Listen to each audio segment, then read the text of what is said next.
vou falar aqui sobre automação com Expo e React Native, que é o que eu estou fazendo agora, né, no atual emprego que eu estou.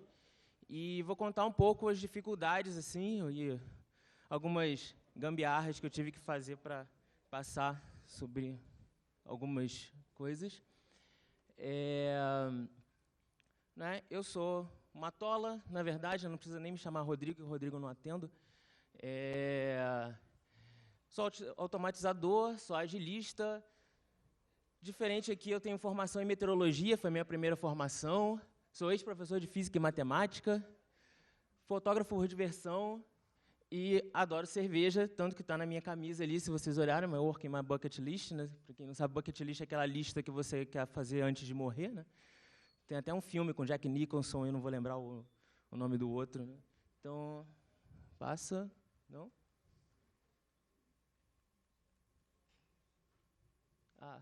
Demora. Essa é a minha foto do meu crachá. Né? Eu sou da Agile School. A Agile School é uma consultoria de treinamento. Começou como treinamento ágil e agora ela está fazendo formação de times para implantar agilidade dentro de empresas. Né? Que mais que eu ia falar aqui? Todo mundo falou do tempo de casa, de testes. Eu acho que eu que tenho menos tempo. Eu comecei em 2015 com testes, com automação em 2017. Eu dividi a apresentação em duas partes. Né? No hard skills, que eu vou falar dos problemas do hard skills, que eu vou falar da técnicas mesmo, vou falar coisas de código. E a parte dos soft skills, se der tempo, que é assim, como lidar com a implementação da automação, né? Coisas que stakeholder, que impede. O Papiro falou aqui do você é contratado para automatizar, mas mandam você fazer as coisas manuais.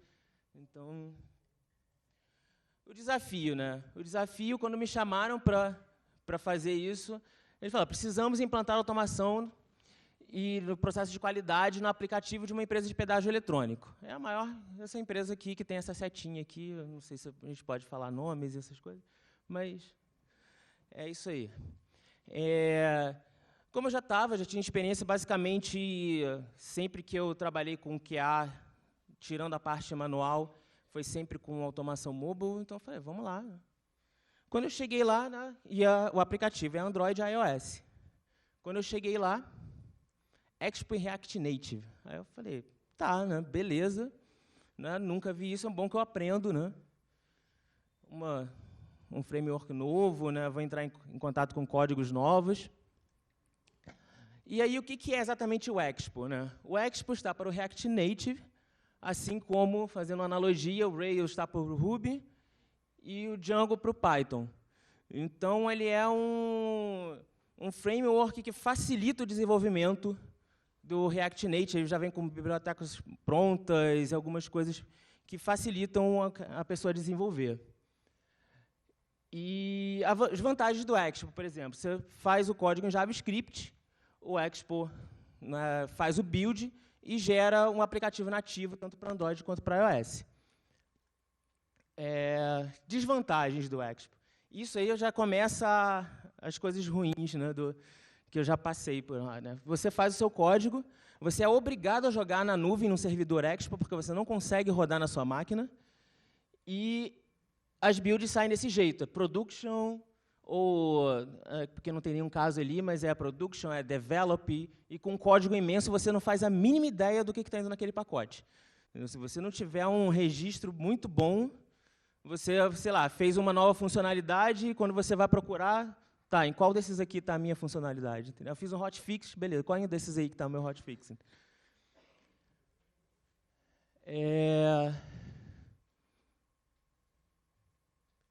Eu acho que seria a mesma coisa ali.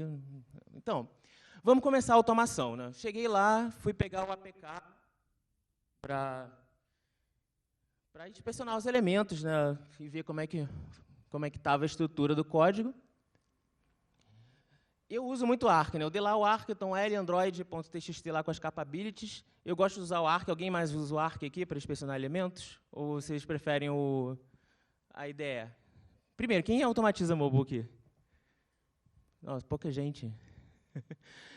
Então, o Arc é uma ferramenta em linha de comando para dar inspecionar os elementos na tela, estilo Inspect Element do browser. E aí, quando eu fui falar, cadê os IDs? Não tem ID aqui, cara. Era só text view, um monte de text view. E aí eu fui procurar na internet, né? Pastelaria TI, isso é uma pastelaria mesmo, de verdade. Aí, qual foi o caso desse que eu vi que o código era meio zoadinho, né? Tinham contratado uma consultoria para desenvolver esse aplicativo lá para dentro. Então, eu fui chamado lá para a gente formar um time, né, um time Scrum, e a gente internalizou o desenvolvimento desse aplicativo. Então, tinha devs no meu time, eu era o QA, agora tem mais um QA, mais uma QA, na verdade, e antigamente era desenvolvido por terceiros.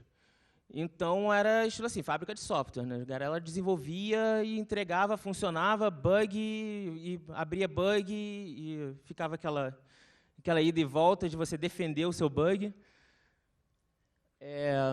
Então, eu fui no Google procurar React Native, e aí o que eu descubro? Que o React Native você não tem IDs. Para você identificar os elementos, é só por Accessibility Label ou XPath. Então, eu falei, tá, beleza, né? Os Accessibility Labels, na verdade, eles funcionam no React Native como se fosse um ID. Eles são identificadores únicos, você pode botar ele como identificadores únicos. E aí, né, o código realmente não tinha nenhum Accessibility Label. E eu fui implementando com a ajuda dos desenvolvedores, a gente ia botando cada um ajudando o outro, a gente ia botando no código os Accessibility Label. Aí, quando eu dava Expo Build para buildar o APK, o API não achava Accessibility ID nenhum mesmo. Ficava, cadê? Mas está no código, aí eu chegava com o dev, pô, eu fiz alguma coisa errada, entendeu? Não, é isso aí mesmo, mas não sei por que não aparece. Aí, beleza, né? Já que o Accessibility Label não estava dando certo, fui implementar o XPath. Só que, por que está esse molequinho aí? Porque quando eu botei os XPath, assim, com mais ou menos mais amigável, assim, só com, por exemplo, ali, o texto que eu queria clicar, o negócio clicava em qualquer lugar, menos onde eu queria. Eu falei... E, inspecionando o XPath pelo Appium, era um XPath desse tamanho, assim. Eu falei, cara, não dá, não tem como. Eu não vou, me recuso a botar no meu código um negócio desse. E aí, como é que eu vou fazer, então? Aí que começa as adaptações, vulgo gambiarras. Opção 1, que me veio na cabeça, é pegar não tem mais não é um robot, né? Então não é tão simples isso daqui. Ele está clicando numa coordenada x e y da tela. Seria uma solução. Só que qual o problema dessa solução? Eu nem sei se é problema, né? Diferentes posições para diferentes resoluções. Se eu tivesse o mesmo problema lá que o Sérgio, né, estava tendo com as diferenças dos devices, né, eu ia ter essa mesma diferença, esse mesmo problema aqui. E aí, para implementar, eu teria que implementar, achar o elemento, achar a posição do elemento, fazer um monte de... Cara, não vale a pena fazer isso. No seu caso, talvez até valha, né? No meu, eu falei, me recuso também, entendeu? Então, e aí? Né, se, no caso, ele não achava os elementos acima, né, no caso com XPath, ele não vai achar aqui também, de qualquer jeito. Opção 2. O que eu fiz? Eu fiz uma função para mapear a tela, né, por classe. Naquele caso, como só tinha text view, eu falei para ele, ache todos os text view, bota no array, e os edit text, que são os campos de texto, né? Faz isso tudo e bota no array. Essa é a tela. Isso é uma tela antiga do aplicativo, ele passou por uma reformulação visual, está com uma nova identidade visual, mas era nesse aplicativo que eu tive o problema. Então, foi por isso que eu botei ele. Então, o que acontece? Quando eu dou lá campos, mapear dados da tela, ele vai pegar a posição 0, é ali o código do cliente, a posição 1 é o CPF, posição 2, nome, e ele vai em ordem. E aí, na hora que eu quisesse interagir com esse campo, eu só botava campus 7, que é o número do 7, send keys, beleza, funcionando. Eu comecei a comemorar, né, que... Tá, mas aí funcionou desse jeito, comecei a comemorar, mas qual o problema? Não sei se está antes, aqui, exatamente. Eu acho que eu botei meio que inverti isso aqui. E aí, por exemplo, quando eu queria botar... Por exemplo, vocês estão vendo, o CEP está aqui, logo aqui embaixo, né? E ele conseguia mapear na primeira automação, naquele inspecionar elementos. Ele achava o CEP, mesmo que não estava na tela. E aí, quando eu ia clicar no CEP, eu falei, porra, será que ele vai clicar mesmo estando escondido? Ele não achava elemento, mesmo achando no array. E aí, se eu desse um scroll para cima, agora o CEP não era mais o 7º, porque ele refazia toda a posição da tela. E aí eu falei, caraca, né? Pô, e aí isso demorou, assim, acho que foi a primeira vez que eu demorei 3 sprints para entregar uma automação. Entendeu? Foram assim, 3 sprints vai dar 1 mês e meio. Eu estava já, cara, eu sou, né, me contrataram aqui para fazer automação, não estou conseguindo, vou ser demitido. Né? E aí a opção 2, uma das soluções, o que eu fiz? Eu usei um emulador que era um tablet de 10 polegadas, que toda a tela cabia no tablet. Entendeu? Não tem problema, né? Agora ele vai lá, tá tudo ali, entendeu? Não tem, ele vai achar, entendeu? Então não tem mais necessidade de scroll. Cara, funcionou. É assim que eu estava fazendo, assim que estava a automação, enquanto estava nesse estilo. Aí a opção 2, como que eu faço? Agora é mais uma questão de estilística de código, né? Como que eu fazia, né? Ao invés de eu pegar os screen objects, eu faço, né, a minha ordenação do código. Eu peguei lá o índice dos meus dados, então o código do cliente era o array 0, né, o CPF está lá na primeira posição, isso era a minha organização de código. E assim estava funcionando.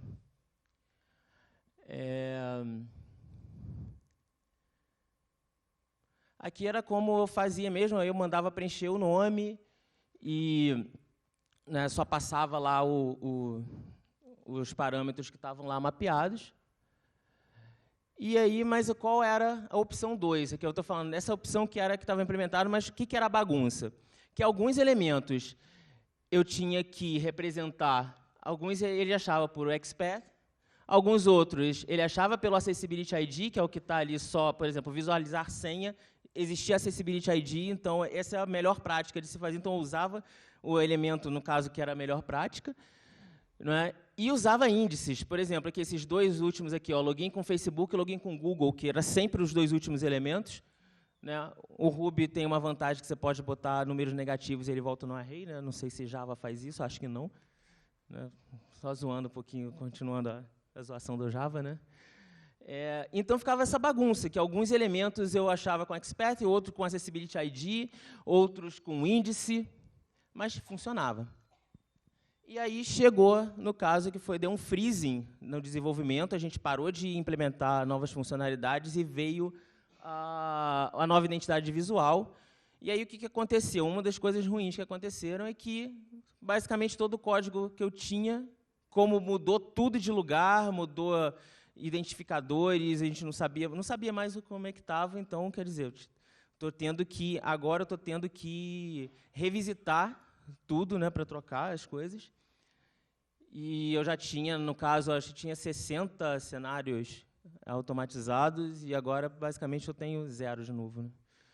E aí, qual foi a questão? Eles estão fazendo uma nova arquitetura que agora estão retirando o Expo, porque o Expo tem limitações, por exemplo, Bluetooth. O Expo não dá suporte a Bluetooth, e para o futuro, eles estão pensando em botar coisas que utilizam Bluetooth. E o Expo é bem, como a galera diz, o Expo é muito bom para você começar um projeto e se você sabe onde ele começa e onde ele termina. Se você sabe onde ele começa e não sabe onde ele vai dar, não é um framework bom. Então, como a galera lá está querendo botar muitas funcionalidades, está querendo transformar o aplicativo basicamente no meio de pagamento, o Expo não vai cumprir isso. Né? E aí, falando do negócio da organização, né? Por isso que é muito importante quando a gente fala assim de organização de código, page objects, porque nesse caso da troca dos meus objetos para a nova arquitetura, eu simplesmente só vou chegar lá no meu page object, lá no início que eu estou mapeando os elementos da tela, é simplesmente só trocar o nome para o que o dev botar ou para o que eu pedi para o dev botar, né, no caso. Ou o que eu vou lá também e boto na mão, não tem problema com isso. Bem, acho que vai dar para falar rapidinho sobre os soft skills, né, os problemas na implementação agora né, isso daí é só uma maneira que eu botei assim, gambiarras, né, que eu fiz, adaptações que eu fiz para a gente conseguir automatizar. A gente não pode também ficar parado só pensando em, talvez, né, fazer boas práticas e deixar o projeto parado, né. E aí algumas coisas que eu tenho que lidar no meu dia a dia. Como o Papito falou, né, você é contratado para fazer automação, mas como estava dificuldade de fazer automação, a PO sempre falava, cara, faz manual. Cara. Se não dá, vai automatizar, faz manual. Ah, mas eu preciso terminar a automação. Não, a automação não é importante, testa. Entendeu? Atenção, não mexa. O que é isso aqui? Lá ainda está muito hierarquizado, porque estamos começando com a agilidade, então são só 3 times, por enquanto, que estão usando o Scrum. E a pipeline é do gerente de DevOps e ninguém bota a mão. Então, para subir isso, só o código de teste de API está na pipeline, mesmo assim não está automático, ainda tem que botar o dedinho para automatizar, e eu estou ainda brigando com os DevOps de lá para botar a automação funcional. Testes rasos, isso foi uma briga que eu discuti com a minha PO, que ela reclamou que meus testes estavam rasos. Mas aí, por que eu botei essa foto, cara? A gente tem um monte de feature para, ao mesmo tempo, né, quando a gente bota assim, a gente está lá no objetivo da sprint, lançar feature 1, feature 2, feature 3, feature 4, feature 5. Então, cara, com um monte de feature não tem como eu mergulhar, não é? Eu só consigo dar uma molhadinha no pé em cada feature, né? Eu não consigo mergulhar para realmente ver os problemas a fundo de cada uma. Né? E atendimento ao cliente que eu botei, a gente é muito, eu e a outra que está comigo, a gente fica muito como, às vezes, como suporte. Né? Você tem lá chega uma reclamação por e-mail, a PO fala, olha isso daí, entendeu? Vê qual é o problema e abre bug. Então, também tem que desviar o foco para, né, da automação para ficar resolvendo, né, suporte ao cliente. Bem, era isso aí que eu tinha para compartilhar com vocês. E tem perguntas. E aqui eu botei só para deixar aqui os meus contatos. Tudo é Rodrigo Matola ou Roger Matola. Qualquer coisa, só entrar em contato. Valeu. Perguntas? Tudo bem.